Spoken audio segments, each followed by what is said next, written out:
بسم اللہ الرحمن الرحیم۔ محترم ناظرین، السلام علیکم۔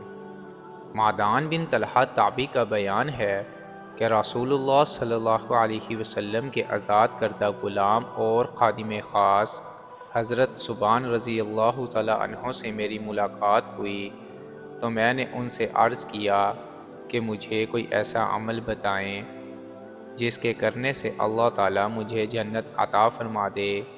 انہوں نے خاموشی اختیار فرمائی اور میری اس بات کا کوئی جواب نہیں دیا۔ میں نے دوبارہ وہی سوال کیا، انہوں نے اس مرتبہ بھی کوئی جواب نہیں دیا اور سکوت اختیار فرمایا۔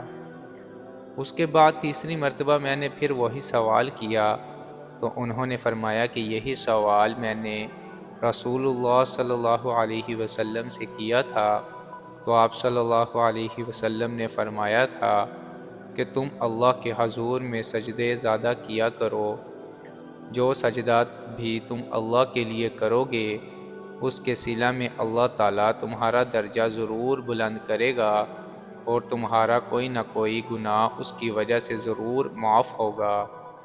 معدان کہتے ہیں کہ اس کے بعد رسول اللہ صلی اللہ علیہ وسلم کے دوسرے صحابی حضرت ابو دردہ رضی اللہ تعالی عنہ کی خدمت میں حاضری کا مجھے موقع ملا تو ان سے بھی میں نے یہی سوال کیا۔